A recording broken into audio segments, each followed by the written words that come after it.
Bonjour et bienvenue à la vie municipale. Cette semaine à l'émission, nous rencontrons la capitaine Nadia Lavoie, qui est la nouvelle responsable du Centre de service de Sainte-Anne-de-Beaupré pour la Sûreté du Québec. Nous rencontrons les dirigeants d'Equinox Côte de Beaupré. Et en conclusion, nous rencontrons Sylvain Tremblay de l'Association des plus beaux villages du Québec, qui nous présente des villages de l'île d'Orléans. Bonne émission! La vie municipale, une présentation du groupe JD, partenaire de la Télédicie.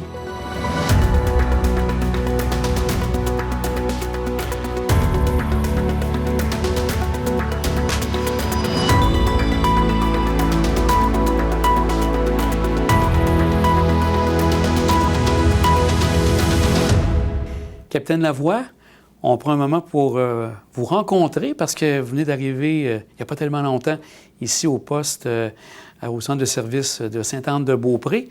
Vous êtes arrivé à quel moment ici à Sainte-Anne-de-Beaupré? C'est récent. Je suis arrivée le 9 juin dernier. Fait qu'aujourd'hui, on fêterait le premier mois. Ah, déjà un premier mois. Oui. Très actif, si j'ai bien compris? Très, très actif, effectivement. Je pense que c'est normal à l'arrivée là, d'avoir prendre le temps de voir la vue d'ensemble, etc. Fait que c'est sûr que c'était un mois occupé. Si on regarde pour le centre de service ici de Sainte-Anne-de-Beaupré, ça couvre un territoire assez complet.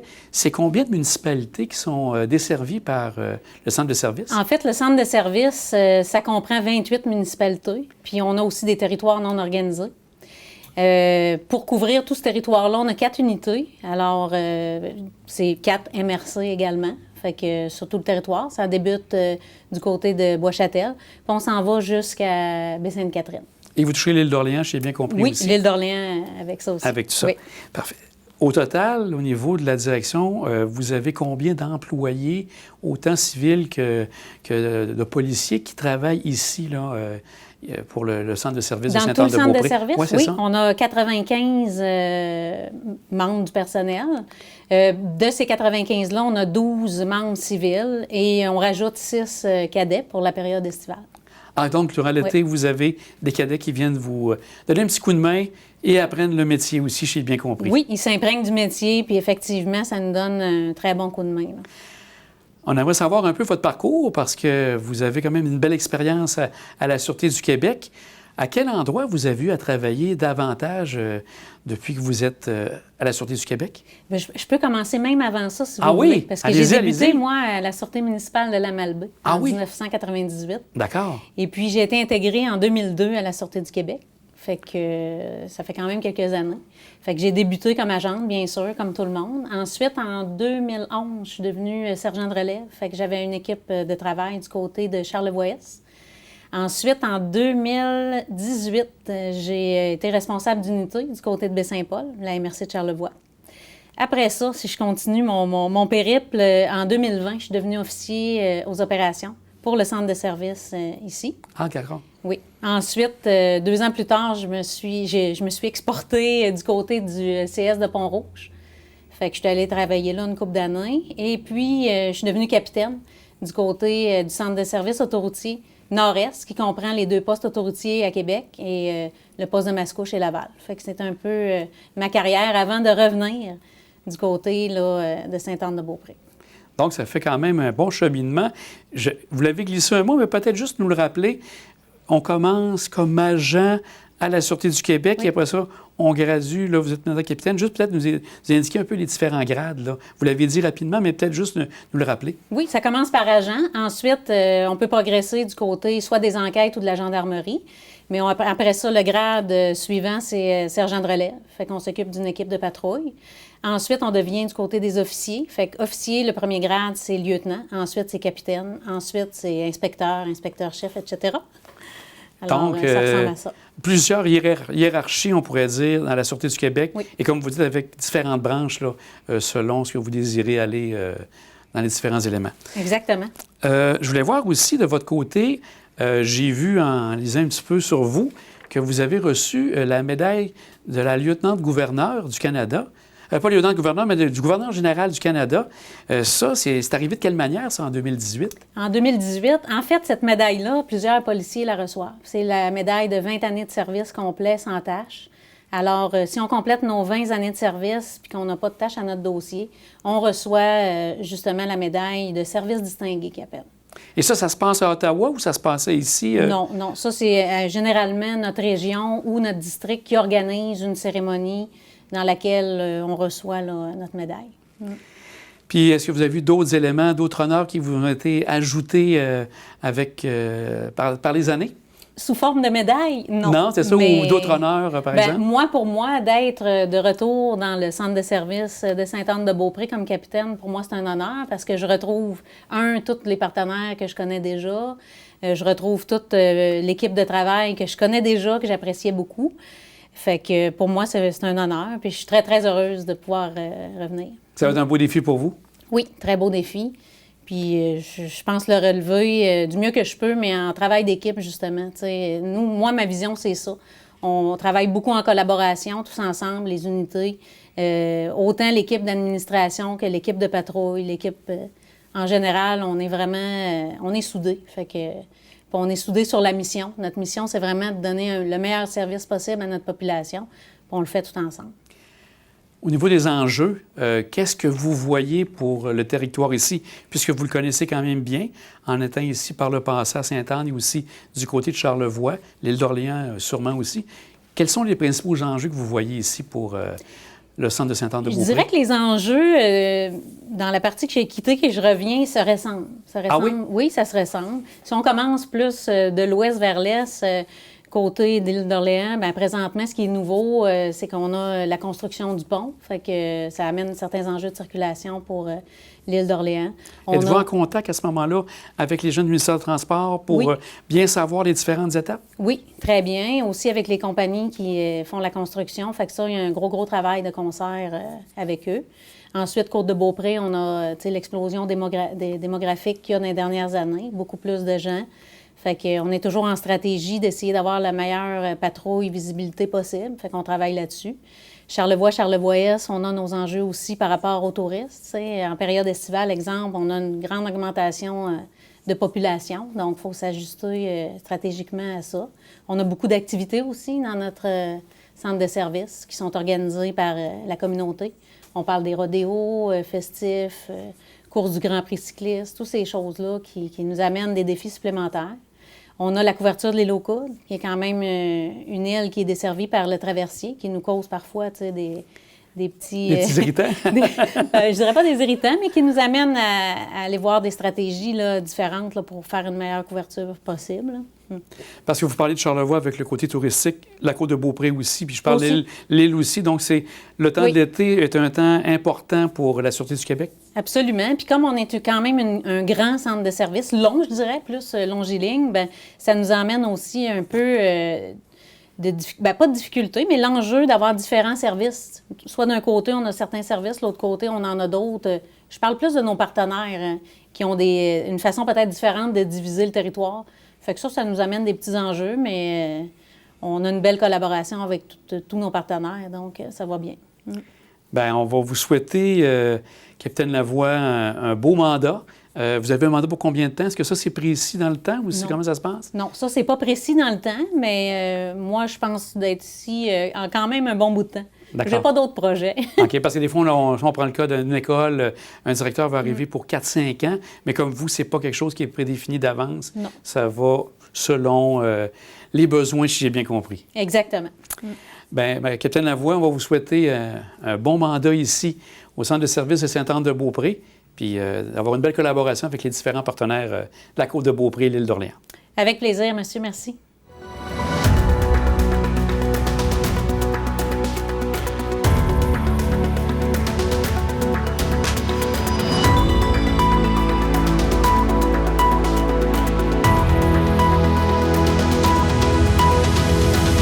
Mesdames, on prend un moment pour venir voir actuellement l'activité porte ouverte chez Equinox Côte-de-Beaupré.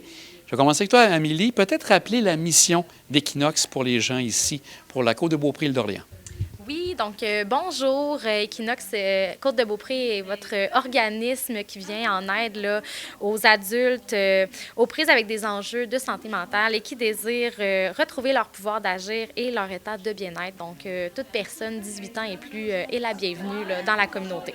Et là, vous êtes situé maintenant à quel endroit exactement pour bien indiquer aux gens les locaux, les nouveaux locaux ici? Nous sommes situés au-dessus du Family Prix, donc tout près là, du Super C. On est dans le centre d'achat, le centre Sainte-Anne, au 2e étage. Vous pourrez retrouver la porte d'Equinox, bien identifiée. Michel, quand on s'est vu la dernière fois, c'était le début, il y avait quelques meubles, mais là, on voit que c'est bien aménagé, tout ça. Donc, ça a pris un certain temps, mais là, vous êtes vraiment dans vos locaux, bien pris, bien aménagés. Est-ce qu'il reste encore des petites affaires à régler ou on est pas mal bien installé maintenant?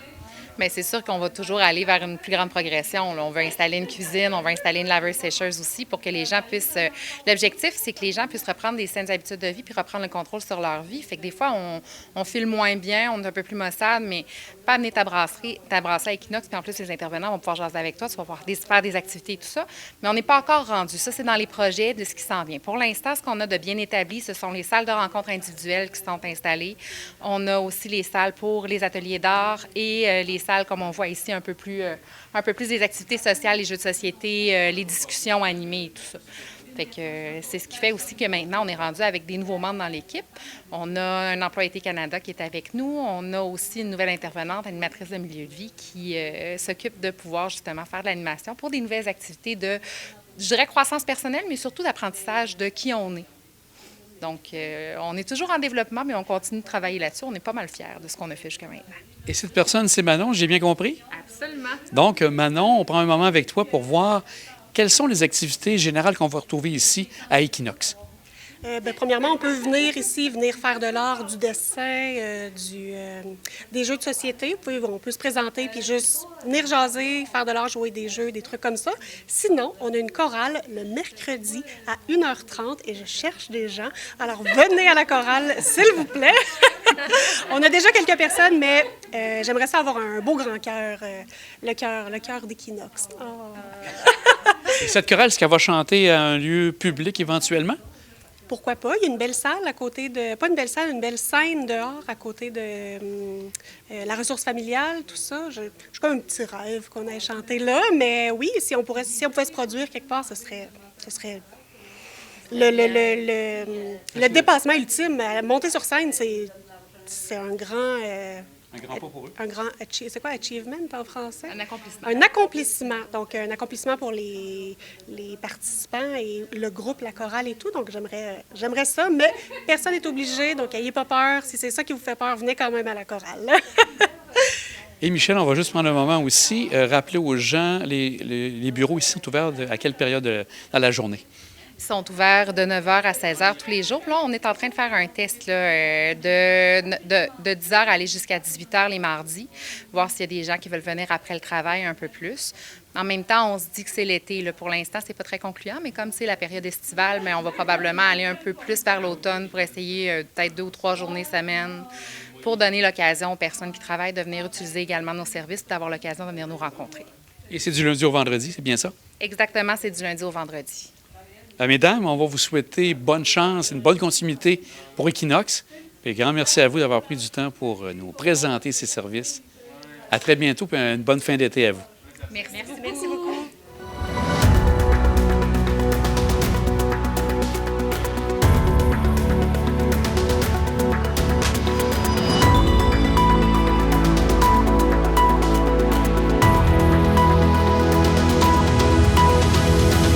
Sylvain, on prend un moment avec toi pour parler de l'Association des plus beaux villages du Québec. En premier, j'aimerais savoir qu'est-ce qu'elle est, cette association-là? Qu'est-ce que c'est? Bien, c'est en fait 37 municipalités qui sont membres de l'Association des plus beaux villages. Pour se faire être membre, ça veut dire passer à travers des critères, comme aujourd'hui, on est à Sainte-Famille sur l'île d'Orléans. Puis, il va falloir aussi avoir des critères, entre autres, d'harmonisation, par exemple, de la rue principale, de patrimoine bâti. Par exemple, aussi toute la question du tourisme durable maintenant est dans les nouveaux critères. Puis la question aussi des paysages, parce qu'un paysage, c'est un attrait touristique. Puis de faire attention aux paysages. Donc ces critères-là, ceux qui ont réussi à passer sont dans ce label, parce que c'est un label de qualité qui fait en sorte que, entre autres, le tourisme, mais aussi les citoyens sont très fiers de visiter et de venir voir, comme par exemple ici, sur l'île d'Orléans, il y en a 5 sur 6 qui font partie de l'Association des plus beaux villages. Ah oui, donc les 5, c'est lesquels? Il y a évidemment Sainte-Famille, Saint-François, Saint-Laurent, Sainte-Pétronille aussi là-dessus. Est-ce que j'en ai oublié un? Il y a Saint-Jean. Saint-Jean aussi, évidemment. Et donc, comme tu dis, les gens, est-ce qu'il y a un minimum ou un maximum d'habitants dans un village pour faire partie de l'association? En fait, pas vraiment, mais ce qui est important, c'est surtout qu'en général, on parle de village. Donc, c'est pas de la ville de Québec, c'est pas la ville de Sherbrooke. C'est vraiment des communautés, justement, en général rurales. D'où, d'ailleurs, l'importance qu'avec une visibilité comme ça, ce que ça fait, c'est que ça permet, dans le fond, d'avoir des visiteurs qui viennent dans des secteurs de ruralité. J'ai cru aussi comprendre que depuis quelque temps, vous avez des liens avec les plus beaux villages à travers le monde. C'est tout récent, cette association-là? Effectivement, on a décidé de faire partie de la Fédération des plus beaux villages de la Terre. Ça comprend la France, qui a 180 villages, l'Italie, évidemment, toute une histoire. Vous avez la Wallonie, vous avez l'Espagne, vous avez le Japon. La Chine tente d'intégrer aussi la fédération. Et le Québec a été invité là-dessus. Puis on est même sur le conseil d'administration de la fédération. Ça veut dire que vous êtes comme dans la bibliothèque de ce qu'il y a de plus beau comme village à travers le monde. Fait que, par exemple, Sainte-Famille fait partie de ce qu'il y a de plus beau dans le monde. Fait que ça, c'est une belle plateforme internationale qui donne une visibilité, une qualité, qui fait en sorte aussi, je pense, que les citoyens sont encore fiers de dire, bien, on est dans la bibliothèque de ce qu'il y a de plus beau au monde. Donc, c'est vraiment quelque chose de très, très bien. Ça existe depuis combien de temps? Est-ce que c'est quelque chose qui est assez récent? Bien, pour ce qui est de l'association, ça fait 25 ans. On a fêté ça en 2023. Mais pour ce qui est de la fédération, c'est beaucoup plus jeune, c'est au début des années 2000. Mais l'association avait déjà été faire partie de ça. Pour toutes sortes de raisons, on l'avait quitté. Maintenant, je pense qu'avec le côté du voyage qui, après la COVID, puis après ce qui arrive aux États-Unis, on sent là, que les gens veulent venir visiter. D'ailleurs, il y a beaucoup de monde aujourd'hui. Puis ça va permettre un échange international entre ce qu'il y a de plus beau dans le monde. Puis on va probablement aussi travailler des outils de communication à l'international pour faire en sorte que la Fédération et l'Association du Québec soient mis de l'avant. Est-ce que ça a un lien avec les villages relais qu'on voit souvent sur le chemin? Est-ce qu'il y a un parallèle ou c'est vraiment quelque chose de différent? Bien, comme maire, je peux vous dire qu'il y a en fait 3 associations qui sont connues de la plupart des petites municipalités. Évidemment, tu as l'Association des plus beaux villages, mais c'est une sorte d'élite, il faut le comprendre comme ça. La Fédération des villages relais, c'est aussi basé sur ce qui est arrivé en France, c'est-à-dire les villages étapes. C'est plus au niveau de la sécurité routière en ruralité, puisqu'on a déjà des circuits autour des autoroutes. C'est la même chose en France, mais pour faire en sorte, d'ailleurs, Saint-Siméon fait partie de la Fédération des villages relais, mais c'est parce qu'il faut avoir, par exemple, au moins une station-service, avoir des toilettes 24 heures, avoir un minimum pour être sûr que la sécurité routière soit associée. L'autre, c'est les fleurons, que les gens aussi connaissent, mais là, c'est une étape qu'on peut poursuivre pour améliorer, dans le fond, évidemment, vous avez compris, toute la côté des fleurs, des plates-bandes, l'amélioration, par exemple, des plus beaux villages. Certains sont les 3, certains sont 2, comme à Saint-Siméon dans Charlevoix. Puis je dirais qu'ils ont chacun leur espace puis leur mission pour faire en sorte de faire rayonner le Québec rural. J'ai vu aussi qu'au niveau de l'Association des plus beaux villages Québec, vous servez beaucoup de Facebook, dont entre autres toi qui fais des petites vidéos. C'est vu comment l'idée de présenter cette vidéo-là? Bien, l'idée, c'est que c'est sûr qu'aujourd'hui, si on veut être capable de communiquer de l'information, il faut travailler avec les médias sociaux. Donc, on est en train d'élargir les plateformes. Puis pour ça, ça prend aussi un contenu intéressant. Puis le contenu intéressant, c'est évidemment d'être capable de présenter les villages, ce qu'ils ont de plus beau, leur patrimoine bâti, comme ici à Sainte-Famille, il y a des choses magnifiques. Derrière nous, on en a un. Mais il y a aussi, par exemple, le côté citoyen qu'on peut découvrir. Les paysages, par exemple, à Port-au-Percy, ça fait partie de l'association, mais c'est beaucoup plus le côté paysage extraordinaire que tu peux découvrir avec le fleuve. Mais tu as d'autres endroits comme ça aussi, à travers les 37, où c'est le paysage qui est vraiment la beauté. Fait que si on veut le faire connaître sur les médias sociaux, et pour que des gens décident de faire un détour plutôt que les grandes destinations connues, Tadoussac, évidemment le Québec, la ville, que ce soit la Gaspésie, bien, c'est des éléments qui vont faire en sorte que les gens vont découvrir aussi notre patrimoine, parce que c'est important de savoir d'où on vient pour être capable de savoir où on s'en va. Puis il n'y a pas mieux que de découvrir notre patrimoine dans les 37 plus beaux villages au Québec, puis à travers le Québec de toute façon rurale. Selon moi, c'est vraiment le côté. Puis là, on va le faire découvrir à nos amis français, nos amis italiens, nos amis espagnols, même des Japonais. D'ailleurs, je reçois un Japonais à fin août qui, lui, fait des livres. C'est un grand photographe connu partout. Il n'en a pas fait encore un sur les plus beaux villages du Québec. Alors, je vais l'accueillir ici à l'aéroport de Québec pour faire le tour de nos plus beaux villages, en espérant justement que ce livre-là puisse vous intéresser. On va le mettre certainement en ligne pour que, si vous le désirez, faire l'acquisition. Et j'ai cru comprendre aussi qu'il y avait des circuits qui étaient organisés. Hein? Donc, c'est par rapport à différentes régions du Québec, j'ai bien compris? C'est sûr qu'il y a quelques... En fait, l'association, les membres sont sur 10 régions, mais il y a des régions qui sont plus choyées.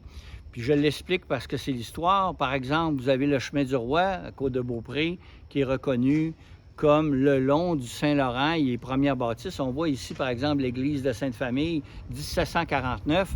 On comprend que l'arrivée des Français ici, ça s'est fait le long du fleuve Saint-Laurent. Puis il y a des villages qui ont des résidences, des maisons, comme sur l'île, où c'est extraordinaire. Vous avez de l'architecture normande. Vous avez vraiment des maisons de pierre de l'époque qui ont 300 ans. Par contre, le patrimoine bâti, il est moins présent un peu partout, mais on a quand même réussi à bâtir la route des plus beaux villages pour faire en sorte que, et encore une fois, on est très choyé. Si vous longez, par exemple, Québec, bien, vous avez déjà Deschambault-Grondines, vous avez Cap-Santé, vous avez Neuville, Wendake fait partie. Ici, sur l'île, comme je vous ai dit, il y en a 5, mais après ça, vous allez découvrir Saint-Irénée, les Éboulements, Port-au-Percy, Tadoussac, l'Anse-Saint-Jean. L'autre côté, c'est la même chose, c'est un chapelet de beaux villages. Qui ne peut pas dire, par exemple, Kamouraska, Saint-Michel-de-Bellechasse, Saint-Antoine-de-Tilly, vous avez Cacouna, vous avez Métis-sur-Mer, vous avez évidemment Percé. Fait qu'il y a des réseaux, puis on a bâti des routes au sud. Fait que si vous visitez, bien, au lieu de prendre l'autoroute, vous allez découvrir sur la route 138, la route 132 et, par exemple, tout le secteur de Saint-Jean-sur-Richelieu, ce secteur-là, qui a un patrimoine, évidemment, les Patriotes. Donc, vous avez un patrimoine historique. C'est des lieux qui ont permis de créer des routes. On voudrait continuer à en bâtir pour que les gens puissent faire des secteurs puis dire, bien, l'année prochaine, on fait telle autre région. On travaille là-dessus, on travaille sur le développement, mais on pense que ça va rendre les gens sortir du tourisme classique pour être capable d'aller découvrir notre Québec rural. Bien, Sylvain, tu es tout un ambassadeur pour ces beaux villages du Québec. Un grand merci à toi. On va espérer que les gens, entre autres, puissent aller sur le site Internet pour avoir toutes les informations et voir les circuits, les attraits qu'on retrouve. Un grand merci à toi. Plaisir.